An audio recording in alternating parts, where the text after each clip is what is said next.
بسم اللہ الرحمن الرحیم۔ عبداللہ اپنے محافظ دستوں کے ساتھ ایمن آباد اور پھر سہدرہ میں تھوڑی دیر قیام کرنے کے بعد ایک روز شام ڈلے گجرات شہر پہنچا۔ اس بار درویش عبید اللہ اور اس کا چچا زاد بھائی قاسم بھی اس کے ساتھ تھا۔ کیونکہ وہ سوداگروں کے بیس میں تھے لہٰذا ان پر کسی کو شک نہ ہوا۔ کابلی گیٹ کے سامنے عبدالصمد کی سرائے میں داخل ہوئے۔ گھوڑوں کو استبل میں باندھنے کے بعد اپنے ساتھیوں کو استبل میں ایک جگہ جمع کر دیا۔ پھر عبداللہ اور قاسم دونوں بھائی سرائے کے مالک کے پاس آئے، جو انہیں اپنی سرائے میں داخل ہوتے ہوئے ابھی تک بڑے انہماک سے دیکھ رہا تھا۔ اس کے پاس آنے کے بعد عبداللہ نے اسے مخاطب کیا، ہم لوگ سوداگر ہیں، دہلی سے کابل کی طرف جانا ہے، صرف ایک شب آپ کی سرائے میں قیام کریں گے۔ اس کے لیے آپ میرے ساتھیوں کو مناسب کمرے دینے کے ساتھ ساتھ ہمارے گھوڑوں کے دانے اور سارے کا بھی انتظام کر دیں۔ عبدالصمد نے ایک بار بڑے غور سے عبداللہ اور قاسم کو باری باری دیکھا، پھر انہیں مخاطب کرتے ہوئے پوچھا، اس سے پہلے کبھی آپ لوگوں کا میری سرائے میں آنا نہیں ہوا؟ ورنہ کابل سے یا دہلی اور دہلی یا لاہور سے کابل جانے والے قافلے عموماً میرے سرائے میں ہی قیام کرتے ہیں۔ کیا آپ لوگوں نے سوداگری کا نیا کام شروع کیا ہے؟ اس پر عبداللہ نے اسبات میں سر ہلاتے ہوئے کہا، تمہارا اندازہ درست ہے۔ عبدالصمد نے پوچھا، کابل میں تم لوگوں کی رہائش کہاں ہے؟ اس پر عبداللہ نے اپنے اس آقا کے مکان کا پتہ بتا دیا جس کی بچپن میں وہ ریوڑ چرایا کرتا تھا۔ پتہ سن کر سرائے کا مالک عبدالصمد کسی قدر مطمئن ہو گیا تھا۔ پھر وہ عبداللہ اور قاسم کے ساتھ ان کے ساتھیوں کے آرام اور گھوڑوں کے دارے چانے کا وہ انتظام کرنے لگا تھا۔ اس دوران درویش عبید اللہ بڑی احتیاط برت رہا تھا اور اس نے برابر اپنے چہرے کو ڈھانپ رکھا تھا کہ اچانک اگر کسی موقع پر کابل کا سابق حکمران نصیر خان داخل ہو جائے تو اسے پہچان نہ پائے۔ مغرب اور عشاء کے درمیانی حصے تک عبداللہ اور اس کے ساتھی سرائے میں کھانا کھا کر فارغ ہو چکے تھے، جبکہ سرائے کے مالک عبدالصمد نے ان سب کے گھوڑوں کے لیے چارہ بھی فراہم کر دیا تھا۔ پھر استبل کے باہر ایک سوچی سمجھی تجویز کے تحت عبداللہ اور اس کے ساتھی ایک گول دائرے میں بیٹھ گئے اور مل کر گفتگو کرنے لگے تھے، جبکہ درویش عبید اللہ اپنے چہرے کو ڈھانپے ادھر ادھر ٹہلنے لگا تھا۔ تھوڑی دیر بعد جب گجرات شہر کی مسجدوں میں عشاء کی اذانیں بلند ہونا شروع ہوئیں تو درویش عبید اللہ تقریباً بھاگتا ہوا عبداللہ کے پاس آیا اور اس مکان کے قریب اپنا منہ لے جا کر کہنے لگا، عبداللہ میرے بیٹے، جو شخص اس وقت سرائے کے صدر دروازے کے اندر داخل ہوا ہے یہی کابل کا سابق حکمران نصیر خان ہے۔ یہ خبر پاتے ہی عبداللہ اور قاسم دونوں بھائی اپنی جگہ پر چونک کر اٹھ کھڑے ہوئے۔ دونوں نے بڑے غور سے کابل کے سابق حکمران نصیر خان کی طرف دیکھا۔ نصیر خان آگے آگے چل رہا تھا، اس کے دائیں بائیں ہتھیار بند ساتھی تھے، پیچھے بھی اس کے محافظ دستے کے سپاہی تھے جو پوری طرح تلواروں اور خنجروں سے مسلح تھے۔ اپنے محافظ دستے کے ساتھ کابل کا سابق حکمران نصیر خان سرائے کے سامنے والے بڑے کمرے میں داخل ہوا۔ ایک میز پر وہ بیٹھ گیا، جبکہ اس کے مسلح پہرےدار اس کمرے کے چاروں طرف اس کی حفاظت کے لیے پہلے سے متعین جگہوں پر جا کر کھڑے ہوئے تھے۔ عبداللہ نے اپنے محافظ دستوں کے سپاہیوں کو نصیر خان کے پہرےداروں کے قریب ان پر نگاہ رکھنے کے لیے حکم دیا۔ عبداللہ کا یہ حکم سنتے ہی اس کے سپاہی جو تاجروں کے بیس میں تھے اور اپنے لباس کے نیچے وہ پوری طرح مسلح تھے، نصیر خان کے محافظوں کے قریب جا کر کھڑے ہوئے تھے۔ اس کے بعد عبداللہ نے درویش عبید اللہ کے کان میں تھوڑی دیر کچھ سرگوشی کی۔ اس کے بعد وہ اپنے بھائی قاسم کو لے کر اس بڑے کمرے میں داخل ہوا جس میں نصیر خان اپنے دو معتمد ساتھیوں کے علاوہ سرائے کے مالک عبدالصمد کے ساتھ بیٹھا باتیں کر رہا تھا۔ عبداللہ اور قاسم دونوں ان کے قریب گئے۔ عبداللہ نصیر خان کو مخاطب کرتے ہوئے کہنے لگا، اگر میں غلطی پر نہیں تو تم کابل کے سابق حکمران نصیر خان ہو۔ اس انکشاف پر نصیر خان چونک کر اپنی جگہ پر کھڑا ہوا۔ اس کے دونوں معتمد ساتھیوں نے اپنی تلواریں سونت لی تھی۔ سرائے کا مالک عبدالصمد بھی بدک کر اپنی جگہ سے کھڑا ہو گیا تھا۔ جواب میں عبداللہ اور قاسم نے بھی ایک جھٹکے کے ساتھ اپنی تلواریں بے نیام کر لی تھی۔ اس دوران تک عبداللہ کے محافظ دستے کے 3 سپاہی بھی قریب آ گئے تھے۔ پھر عبداللہ بولا اور کہنے لگا، سنو نصیر خان، اپنے ان ساتھیوں سے کہو کہ تلواریں نیام میں کر لیں ورنہ یہ اپنی جانوں سے ہاتھ دھو بیٹھیں گے۔ دیکھو نصیر خان، میرا اصل نام عبداللہ ہے، میں احمد شاہ ابدالی کے لشکر کا ایک جرنیل ہوں۔ لوگ مجھے عموماً شاہ پسند کے نام سے جانتے ہیں۔ شاہ پسند کے یہ الفاظ سن کر سرائے کے مالک عبدالصمد کے چہرے پر مسکراہٹ نمودار ہوئی۔ پھر وہ کہنے لگا، اگر آپ احمد شاہ ابدالی کے جرنیل شاہ پسند ہیں تو میں آپ کو اپنی سرائے میں خوش آمدید کہتا ہوں۔ آپ نے سرائے میں داخل ہونے کے بعد یہ کیوں کہا کہ آپ سوداگر ہیں اور لاہور سے کابل کی طرف جا رہے ہیں؟ احمد شاہ ابدالی کا جرنیل شاہ پسند تو ہمارے لیے بڑا ذی عزت اور قابل عزت ہے، اس لیے کہ اس نے ہندوستان میں احمد شاہ ابدالی کے لیے بہترین کارہائے نما سر انجام دیے ہیں۔ اس موقع پر کابل کے سابق حکمران نصیر خان نے کھا جانے والی نگاہوں اور گھورتے ہوئے انداز میں سرائے کے مالک عبدالصمد کی طرف دیکھا، جس پر عبدالصمد بیچارہ شرمسار سا ہو کر چپ ہو گیا تھا۔ شاید نصیر خان کو یہ بات ناگوار لگی تھی کہ وہ احمد شاہ ابدالی کے جرنیل شاہ پسند کی تعریف کر رہا تھا۔ پھر نصیر خان عبداللہ کی طرف دیکھتے ہوئے کہنے لگا، سنو شاہ پسند، اگر تم مجھے احمد شاہ ابدالی کے حکم پر گرفتار کرنے کے لیے آئے ہو تو ایسا کرنے میں تمہیں خاصی ناکامی اور نامرادی کا منہ دیکھنا پڑے گا، اس لیے کہ جس کمرے میں میں اس وقت بیٹھا ہوا ہوں اس کے چاروں طرف میرے محافظ پھیلے ہوئے ہیں جو میرا اشارہ پاتے ہی تمہارا کام تمام کر سکتے ہیں۔ اس پر عبداللہ مسکراتے ہوئے کہنے لگا، دیکھ نصیر خان، اس بات کا فیصلہ تو بعد میں ہوگا کہ کام میرا تمام ہوتا ہے یا تمہارا، لیکن میں نے ابھی تم سے اپنا پورا تعارف نہیں کرایا۔ اس پر نصیر خان نے چونک کر عبداللہ کی طرف دیکھتے ہوئے پوچھا، اب جب کہ میں جان چکا ہوں کہ تم احمد شاہ ابدالی کے جرنیل شاہ پسند ہو، مجھے گرفتار کرنے کے لیے آئے ہو، تو اس سے زیادہ نہ کوئی تمہارا تعارف ہو سکتا ہے اور نہ ہی میں مزید تعارف کی ضرورت محسوس کرتا ہوں۔ اس پر عبداللہ طنزیہ سے انداز میں کہنے لگا، لیکن میں تمہارے ساتھ مزید تعارف کی ضرورت محسوس کرتا ہوں۔ یہاں تک کہتے کہتے عبداللہ رک گیا، کیونکہ اس کے کہنے پر شاید درویش عبیداللہ نے اپنا کام شروع کر دیا تھا۔ وہ اس موقع پر نصیر خان کے قریب آیا اور نقاب جو چہرے پر ڈال رکھا تھا اٹھا دیا۔ نصیر خان درویش عبیداللہ کو دیکھ کر مزید بھٹک گیا تھا، اس کے چہرے پر ہوائیاں اڑنے لگی تھی۔ درویش عبیداللہ کو دیکھتے ہی اس کا ہاتھ اپنی تلوار کے دستے پر چلا گیا تھا۔ وہ درویش عبیداللہ کی طرف دیکھتے ہوئے کہنے لگا، تم یہاں، کیا تم ابھی تک زندہ ہو؟ جواب میں درویش عبیداللہ کہنے لگا، دیکھ نصیر خان، زندہ نہ ہوتا تو تیرے سامنے کیسے آ جاتا؟ میں تیرے سامنے اس لیے آیا ہوں، تجھے میں نے اپنے چہرے کی جھلک اس لیے دکھائی ہے تاکہ تجھ پر یہ واضح ہو جائے کہ خداوند قدوس انسان کو دنیا میں بھی مکافات عمل سے گزار دیتا ہے۔ دیکھ نصیر خان، تاریخ اور وقت پھر اپنے آپ کو دہرا رہے ہیں اور ماضی کے مظالم چہروں سے نقاب ہٹا کر ظلم کرنے والے کی طرف استفہامیہ انداز میں دیکھ رہے ہیں۔ اب اس ٹکراؤ کا کیا انجام ہوتا ہے نصیر خان، یہ تو اب وقت ہی بتائے گا۔ اس پر نصیر خان قہر برے انداز میں بولا، ایسا وقت آنے سے پہلے درویش عبیداللہ، میں تیری گردن ہی کاٹ کر رکھ دوں گا۔ اس موقع پر نصیر خان اپنی تلوار بے نیام کرنے ہی لگا تھا کہ عبداللہ نے اس کا ہاتھ پکڑ لیا اور کہنے لگا، نصیر خان، اطمینان رکھو، اس قدر جذبات میں نہ آؤ ورنہ نقصان اٹھاؤ گے۔ پہلے میرا دوسرا تعارف تو سن لو، میں کون ہوں، تم سے ملنے کیوں آیا ہوں۔ اس موقع پر نصیر خان کے وہ دو معتمد ساتھی جو اس کے سامنے بیٹھے ہوئے تھے، انہوں نے بھی اپنی تلواریں بے نیام کرنا چاہی، لیکن عبداللہ کے تین ساتھی جو ان کے پیچھے آ کر کھڑے ہو گئے تھے، انہوں نے ان دونوں کو ایسا کرنے سے روک دیا تھا۔ اپنی بے بسی دیکھتے ہوئے نصیر خان نے عبداللہ کی طرف دیکھا اور کہنے لگا، کہو تم اپنا دوسرا تعارف کس طرح کہا چاہتے ہو، اور وقت مت ضائع کرنا ورنہ میرے مسلح دستے کے جو جوان اس کمرے کے ارد گرد کھڑے ہیں، میں انہیں اشارہ کروں گا، وہ تجھے اور اس درویش عبیداللہ اور تمہارے دیگر ساتھیوں کو لمحوں کے اندر جہنم واصل کر کے رکھ دیں گے۔ عبداللہ بولا اور کہنے لگا، دیکھ نصیر خان، جذبات میں نہ آ، جہنم کون واصل ہوتا ہے یہ فیصلہ وقت کرے گا، پہلے تعارف تو سن۔ دیکھ، تیرے میرے درمیان ایک رشتہ ہے۔ اس پر نصیر خان نے چونک کر عبداللہ کی طرف دیکھا، یہ تو کیا کہہ رہا ہے، تیرے میرے درمیان کیسا اور کون سا رشتہ ہے؟ عبداللہ کہنے لگا، وہی رشتہ جو ایک قاتل ایک مقتول، ایک ظالم اور ایک مظلوم، ایک جابر اور ایک مجبور، ایک زبردست اور زیر دست کے درمیان ہوتا ہے۔ نصیر خان، میری بات غور سے سن، تو کسی ایسے شخص کو ضرور جانتا ہوگا جس کا نام بیرم خان ہو۔ بیرم خان کا نام سنتے ہی نصیر خان کی حالت کچھ ایسی ہو گئی تھی جیسے اس کے پاؤں تلے سے زمین نکل گئی ہو۔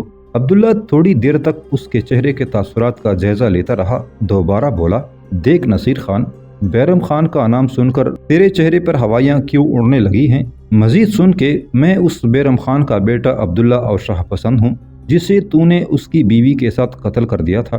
نصیر خان، میرے دادا نے میرے گلے میں توق اور ٹانگوں میں بھی لوہے کے کڑے ڈال دیے تھے، اور میرے دادا کی نصیحت یہ تھی کہ جوان ہو کر پہلے میں گلے کا توق توڑوں، وہ میں نے توڑا۔ میرے دادا کا دوسرا حکم یہ تھا کہ میرے پاؤں کے دونوں آہنی کڑے اس وقت کاٹے جائیں جب میں اپنے باپ کے قاتل ہرات کے سابق حکمران امیر خان اور کابل کے سابق حکمران نصیر خان کو قتل کر دوں۔ دیکھ نصیر خان، میں ہرات کے سابق حکمران نصیر خان کو پہلے ہی قتل کر کے اپنی دائیں ٹانگ سے لوہے کا کڑا ہٹوا چکا ہوں۔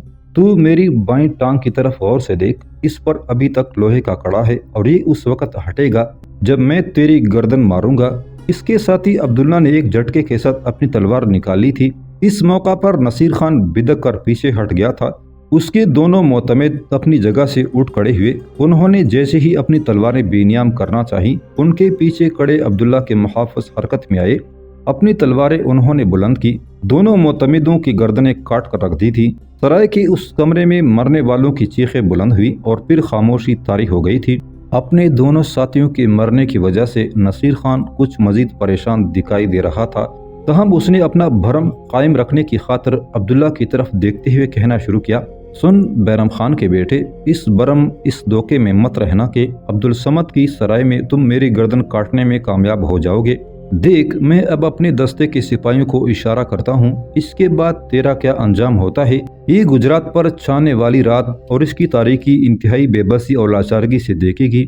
اس کے ساتھ ہی نصیر خان نے اپنے ساتھیوں کو حملہ آور ہونے کا مخصوص اشارہ کر دیا تھا، لیکن نصیر خان کا اشارہ ملنے کے باوجود ان کے ساتھیوں میں سے کوئی بھی آگے نہ بڑھ سکا۔ عبداللہ، قاسم اور درویش عبیداللہ پر حملہ آور نہ ہو سکا، اس لیے کہ نصیر خان کے ساتھیوں کے پیچھے عبداللہ کے ساتھیوں نے انہیں اپنے خنجروں پر رکھ لیا تھا اور ان کو اپنی جگہ نہ چھوڑنے کی دھمکی دے دی تھی۔ یہ صورتحال دیکھتے ہوئے نصیر خان کے چہرے پر مردنی چھا گئی تھی۔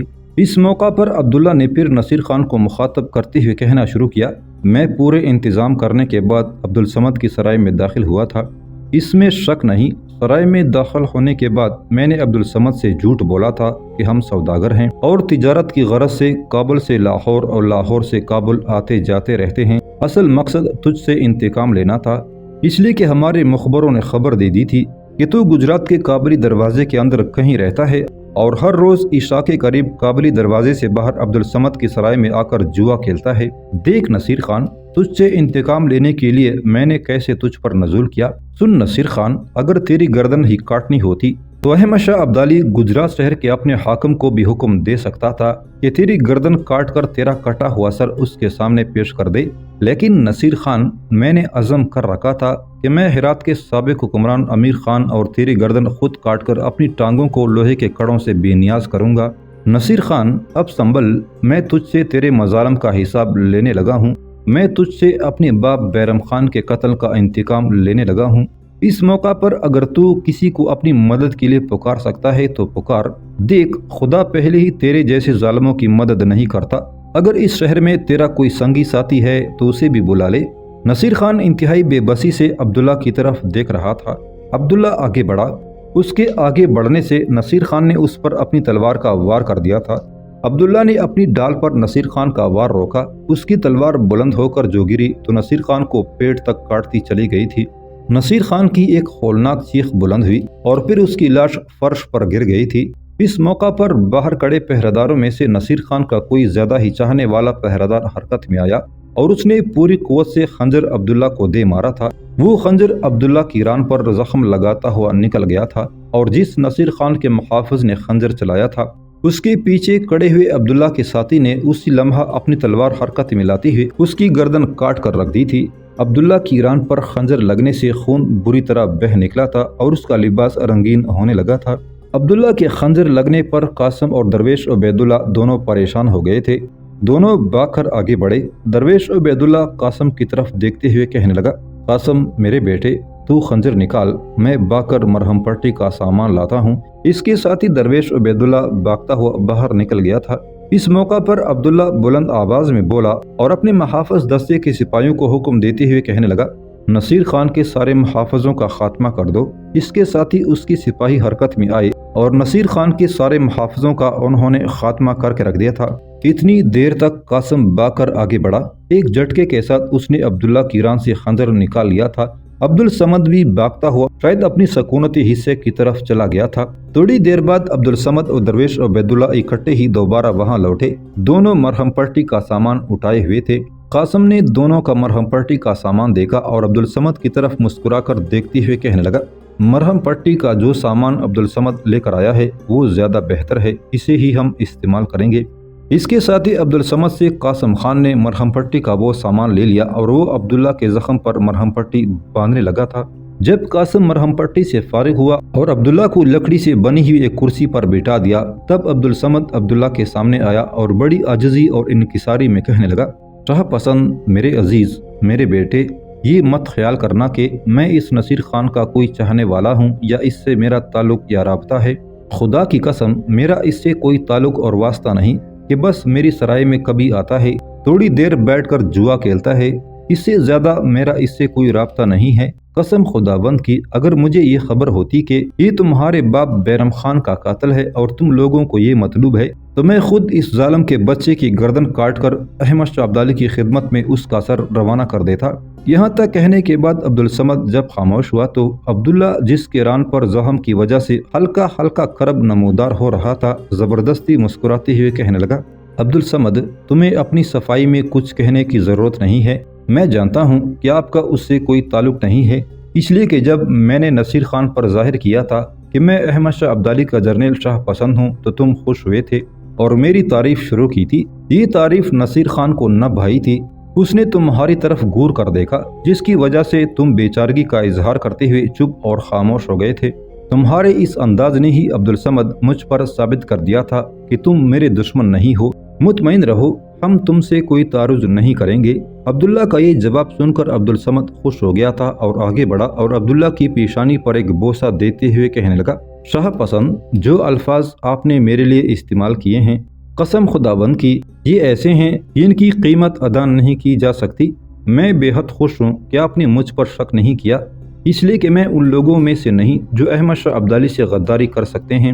اگر آپ ضرورت محسوس کریں تو آپ کے آرام کے لیے میری سرائے میں ہی نہیں، خود میرا سکونتی مکان بھی حاضر ہے۔ اس پر عبداللہ بولا، نہیں عبدالصمد، تیری سرائے میں داخل ہونے، قیام کرنے اور ہمارے گھوڑوں کے دانے چارے کا بندوبست کرنے کے سلسلے میں جو تیری رقم ہمارے ذمہ بنتی ہے وہ بول، ہم تمہیں ادا کریں گے اور ابھی اور اسی وقت یہاں سے لاہور کی طرف کوچ کر جائیں گے، جہاں احمد شاہ ابدالی بڑی بے چینی سے میرا انتظار کر رہا ہوگا۔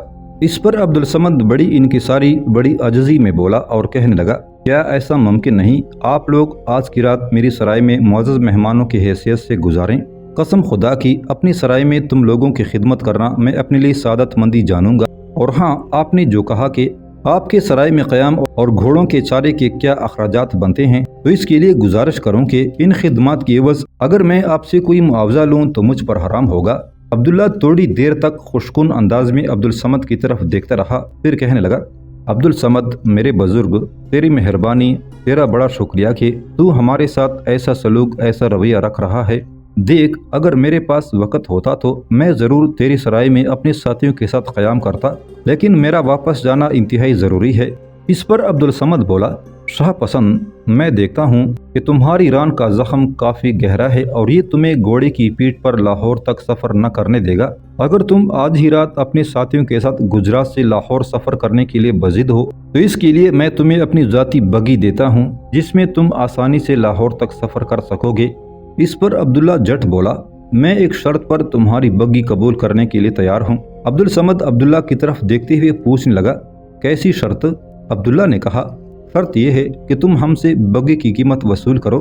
عبدالصمد تھوڑی دیر تک ہلکی ہلکی مسکراہٹ میں عبداللہ کی طرف دیکھتا رہا، پھر کہنے لگا، آپ کو بگی کی قیمت ادا کرنے کی ضرورت نہیں ہے۔ بگی کو ہانکنے والا اور اس کے ساتھ 2 میرے آدمی آپ کے ہمراہ بگی کو لے کر لاہور جائیں گے اور وہاں آپ کو چھوڑ کر بگی واپس لے آئیں گے۔